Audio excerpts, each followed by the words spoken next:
Қайырлы күн баршаңызға. Бүгін біз бүтін қызанақты өзінің соғына жабатын боламыз.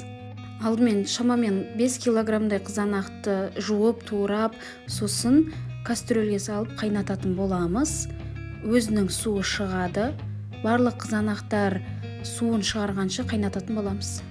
Сок қайнап дайын болған кезде суытып аламыз, сосын ситадан өткізіп, согын бөліп аламыз.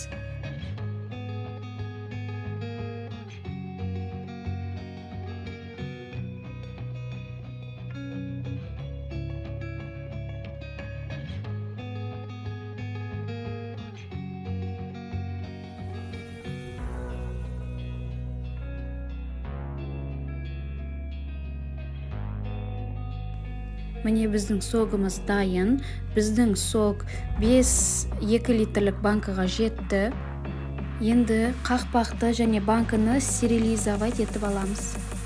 Біздің майда бүтін қызанақтарымыз дайын. Енді барлығын банкыға жинаймыз. Банкыға кептірілген укроп таяқшаларын саламыз және де болгар бұрышын саламыз. 3-4 дана лавр жапырағы, 10 шақты қара ірі бұрыш саламыз. Енді сарымсақтан 3-4 дана саламыз. Міне барлығын салып қойдық. Бұлардың бәрі әдемі дәм береді және атылып кетпейтіндей болады. Енді ішіне нығыздап қызанақтарымызды саламыз.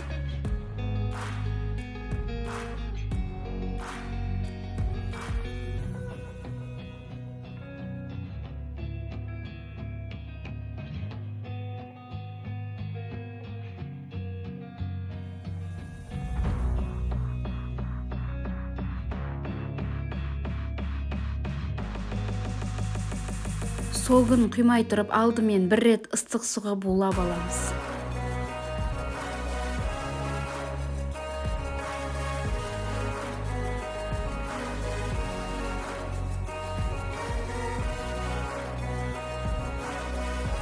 Шамамен 10 минуттай ұстап, ыстық суды төгіп тастаймыз.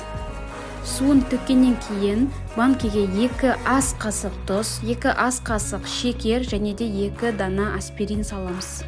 Енді банкіге қызанақ согын құя береміз.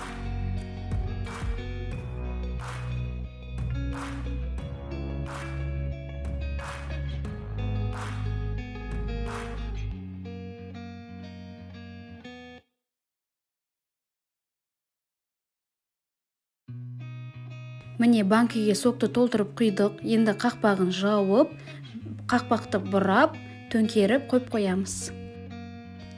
Менде автоматты бұрағыш, яғни оңға 10 рет, солға 10 рет бұраймыз. Міне бұрап болған соң енді тексеріп көреміз. Ешқандай су ағып жатқан жоқ, жақсы бұралды, қыста атылмайды. Менде барлығы 2 литрлік банкіден 5 банка шықты. Сіздер де жасап көріңіздер. Видеоны соңына дейін көргендеріңізге рахмет.